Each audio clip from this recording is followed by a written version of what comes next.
조갑제 TV 시청자 여러분, 이 탄핵 사태라기도 하고 탄핵 정변이라고 하기도 하고 촛불혁명이라고 하기도 하는 이 문제의 사건이 아직 결말이 나지 않았습니다.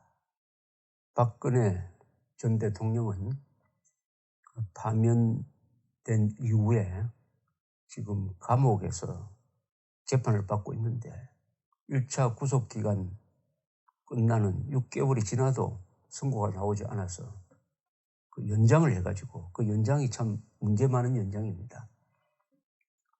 달아날 염려도 없는 사람을 굳이 감옥에 넣어놓고, 그러니까 박근혜 전 대통령은 재판정에 나오지를 않습니다.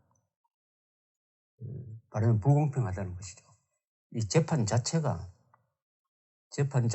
아주 모양새가 구겨진 상태에서 이렇게 진행 중인데, 지난 12월 14일에 이 최서원 씨에 대해서 구형이 있었습니다.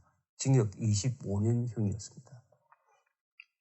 이 구형과 이경재 변호사가 쓴 최종 변론서를 미국에서 읽은 김평우 변호사가 글을 하나 보내왔습니다. 황당한 조직 범죄 시나리오가 나라를 망쳤다는 제목입니다. 이 김평우 변호사는 김동리 선생의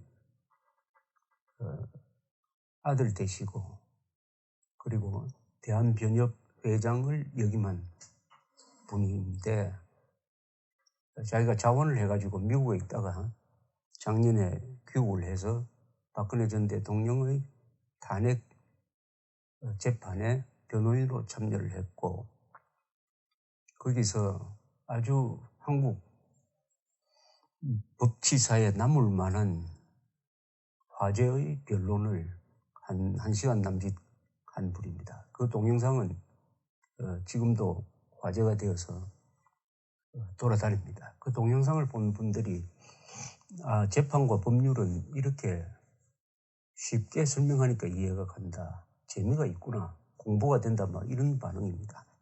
미국으로 돌아가셔서도 계속 이 세이브 코리아 파운데이션을 만들어서 계속 이 한국 사정에 대해서 발언을 하고 글을 쓰시는 분인데, 이분이 보내온 글을 한번 읽어드리고 싶은 충동을 느끼게 된 것은, 탄핵 사태를 어떤 방향에서 바라보든지 이런 법률적 시각으로 들이대면은 이런 문제가 있겠구나 하는 것을 알 수 있기 때문입니다. 물론 김평우 변호사와 생각을 달리하는 사람들도 많습니다. 그러나 김평우 변호사 정통법조인이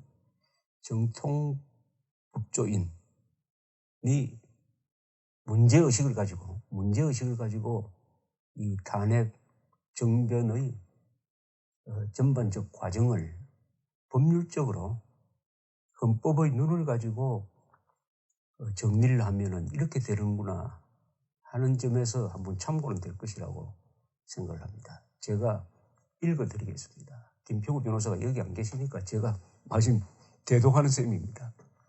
2017년 12월 14일 최순실 본명 최서원 사건이 1년여 재판 끝에 결심이 되었다. 검사가 25년형을 구형하였다. 며칠 전 이경재 변호사가 쓴 최종 변론서를 구글에서 다운받아 보았다. 여기에 일부를 인용한다. 최순실은 2016년 11월 20일 서울중앙지검으로부터 첫 번째 기소를 당했다. 이후 2017년 4월 26일까지 5차에 걸쳐서 추가 기소가 되었다. 모두 6건의 공소가 제기되었다. 구속영장이 3번이나 발부되었다. 구속재판 기간만 1년이 넘는다. 2017년 12월 14일 결심까지 150여 회의 공판이 열렸다. 검찰 증거 기록은 25만 쪽에 된다. 변호인의 의견서만 600페이지이다. 전쟁 같은 재판이었다. 끝까지 재판을 버틴 피고인들이 기적이다. 이 사건 재판은 대한민국 형사 사법사상 거의 모든 기록을 갈아치웠다. 다음표 닫고요. 최순실 비리 사건은 박근혜 대통령 탄핵 정변의 단초이자 핵심이다. 한국의 언론은 최순실 개인의 비리가 아니라 박근혜 대통령, 더 나아가 박근혜 정부의 총체적 비리, 즉 국정농단 사건으로 과장 보도하였다. 이것이 일부 군중을 자극하여 촛불데모로 발전하였다.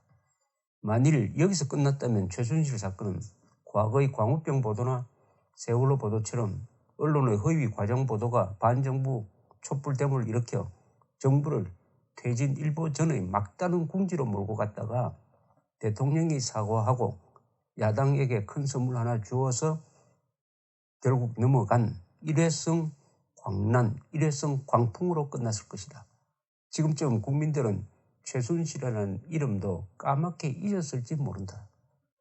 최순실 사건을 과거의 광우병 세월호 사건과 달리 대통령의 탄핵 사건, 더 나아가 문재인 같은 사람을 후임 대통령으로 뽑아 나라를 패망일보전의 나락으로 떨어뜨린 것은 한국의 검찰이다. 한국의 검찰은 2016년 11월 하순경 새로운 권력자로 부상한 국회와 여론의 비위를 맞추어 최순실의 비리를 국정농단 범죄로 법률 구성하는 방안을 모색하였다. 박근혜 대통령과 최순실을 하나로 꽁꽁 묶는 방법을 찾았다. 마침내 두 사람이 재벌 기업들로부터 돈을 뜯어 나누어 먹는 것을 목적으로 하는 하나의 불법 공동사업체, 즉 2인조 범죄 조직을 만든 것으로 시나리오를 만들었다. 이 시나리오에 맞추어 미르재단, K스포츠재단은 박최 2인조 범죄 조직이 설립 운영하는 사업체가 되었다. 마침내 대한민국 정부가 공익재단으로 설립한 미르재단, K스포츠재단은 형식만 공익재단이고 실질은 박최 2인조 범죄 조직이 대기업으로부터 돈 뜯는 창구라는 가설 아래 재단성, 즉 독립된 법인격을 철저히 부인당했다. 지금 김평우 변호사의 기고문을 읽고 있습니다.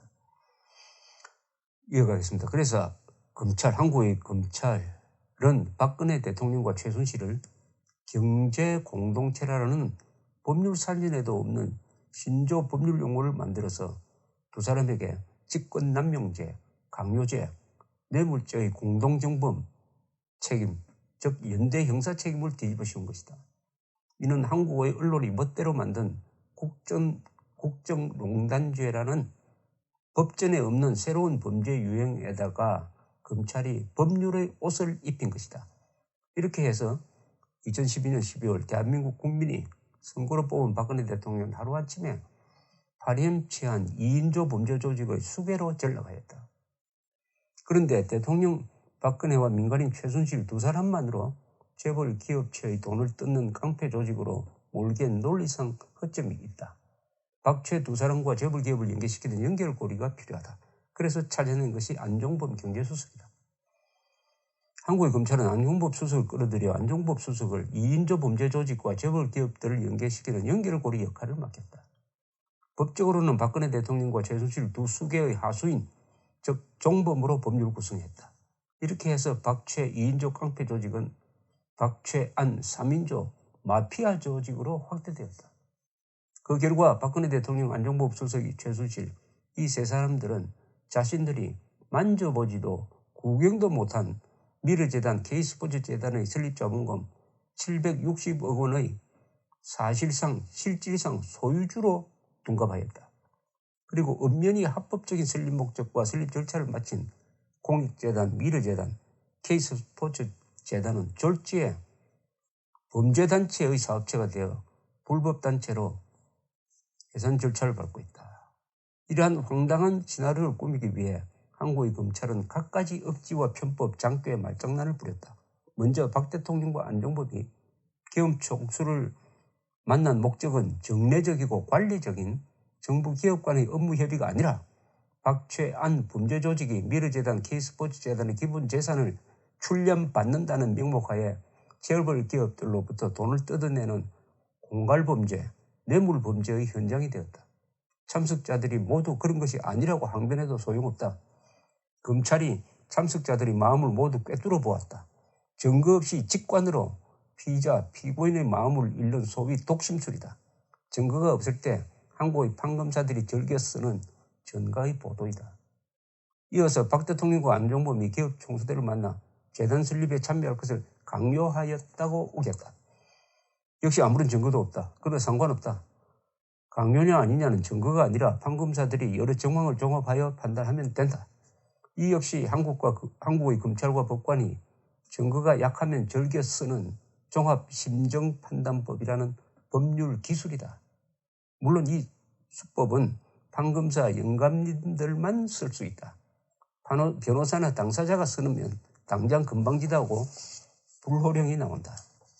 더 나아가 최순실은 재단의 인사권을 행사하고 운영권을 장악하였다고 말장난을 한다.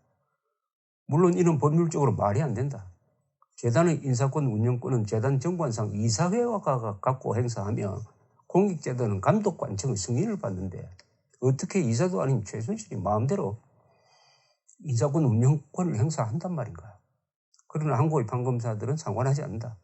법과 상식은 아래 것들이나 지키는 것이고 자신들은 양반 특권청이라 법과 상식에 구애받지 않고 마음대로 말장난을 쳐도 어차피 아래 것들은 대들지 못하고 따라온다고 굳게 믿고 있다.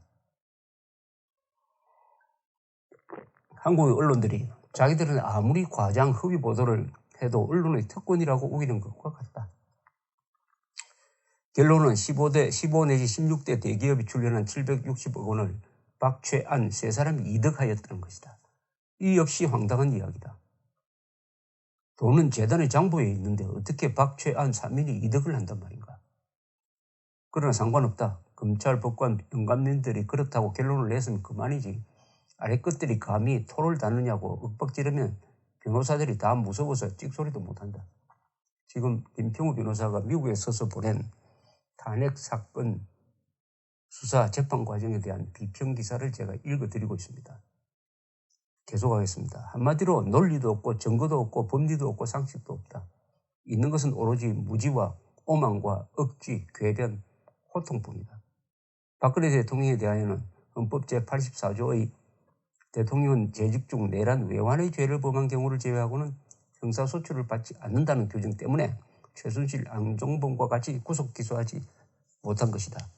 이번에는 국회가 바톤을 이어받아 언론이 써준 국정농단죄는 헌법 위배 탄핵 사유로 옮기고 검찰이 써준 공소장 내용은 법률 위배 탄핵 사유로 옮겨서 탄핵 소추를 결의하였다. 국회가 완전히 검찰의 신여이다. 아니면 검찰이 국회의 용역을 받은 것인지 모르겠다. 이어서 국회가 지명한 특별검사가 바톤을 이어받았다. 삼성의 이재용 부회장까지 범죄 조직의 일원으로 끌어넣어 뇌물 공여범으로 구속 기소하였다. 다른 재벌 기업들은 왜 뇌물 공여가 안 되는지 형평상 의문이 나올 법도 한데 특검은 신경도 안 쓴다. 형평 여부는 아래 것들이 따질 일이 아니라 높은 사람이 알아서 할 일이라는 당당한 태도이다. 마지막 바톤은 헌법재판소가 받아서 마무리를 지었다. 재판소장의 후임자가 지명되지 않은 고리 상태에서 8명의 재판관이 모여서 2017년 3월 10일 전원일치로 박근혜 대통령의 파면 결정을 내렸다. 헌법이 정한 9명 재판관 전원 심판의 심판 정족수도 채우지 않고 평결을 하는 것은 위법이라고 원로 법조인 대표들이 항의했지만 헌법재판소는 단심이니까 억울해도 상소할 길이 없지 않느냐. 아래 것들은 공연히 떠들지 말고 재판에 승복하라고 오히려 나무란다. 요약하면 박근혜 대통령 탄핵 사건은 처음에 JTBC를 비롯한 한국의 언론이 최순실의 개인 비리를 국정농단 비리로 과장 허위 보도하여 스타트했다. 다음에 노조와 시민단체들이 촛불을 들고 거리를 메워 혁명 부리기를 만들었다. 이때 검찰이 나타나 언론과 촛불 데모의 뜻을 받들어 박근혜, 최순실, 안종범 3인의 조직 범죄 시나리오로 법률 구성하여 안종범, 최순실을 구속 기소하였다. 이로써 최순실 비리는 최순실의 비리가 아니라 박근혜 대통령의 문제가 되었다. 검찰이 만든 박근혜 대통령의 조직 범죄 시나리오가 국회와 헌법재판소에 넘겨짐으로써 최순실 비리는 박근혜 대통령 탄핵 사건으로 승격되었다.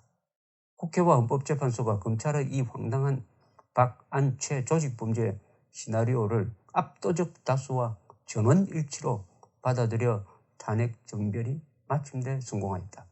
이것이 지난 1년 동안 일어난 탄핵 정변의 타임라인이다. 이렇게 정리하며 보면 이번 탄핵 정변의 핵심은 검찰의 횡포이다. 검찰이 아무것도 아닌 최순실 비리를 대통령이 수괴인 조직범죄로 페인트 칠하여 탄핵 사건을 만든 것이다. 우리 한번 냉정히 생각해보자. 공재단의 정관과 장부에 등재된 760억 재단 기본 재산을 박, 최 두 사람이 개인 재산으로 바꿀 무슨 방법이 있단 말인가? 설사 최순실이 재단의 인사와 운영에 관여했더라도 그것이 두 재단의 기본 재산을 자기 소유로 옮긴 것은 아니다. 재단의 운영과 소유는 엄연히 다른 문제이다. 재단 운영에 관여했다 하여 재단의 재산을 가져갔다고 우기는 것은 언어의 횡포이다.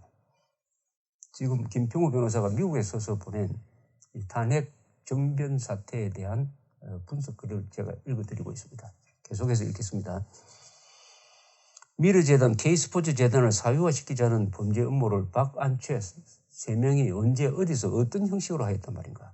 최소한 범죄 조직 구성을 모의한 일시, 장소, 모의 내용은 공소장에 특정시켜야 할 것 아닌가. 범죄 조직 구성 모의의 일시, 장소, 내용도 특정시키지 않고 어떻게 전직 대통령 수석 비서관을 범죄 조직원으로 몰아 구속, 기소할 수 있단 말인가. 범죄 조직의 구성 요건도 모르는 사람들 아닌가. 현직 대통령의 국가정책 수행을 기업들로부터 돈 뜯는 수단이라고 막말을 하고 현직 대통령과 그 친구의 관계를 2인조 조직이라고 막말을 하는 검찰이 과연 세계 역사에 존재할까? 과연 이 사람들이 검사가 맞나? 그런 황당한 구속영장을 기각하지 않고 발부해주는 판사가 과연 판사 맞나?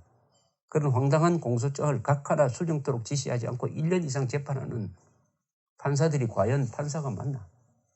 한국의 법치주의는 시민주의인 것이 아니라 법의 근본 정신, 원리도 모르면서 이것저것 주워들은 법률 지식과 말을 만드는 잔재주로 권력과 돈을 쫓는 검사와 법관이 죽인 것이다.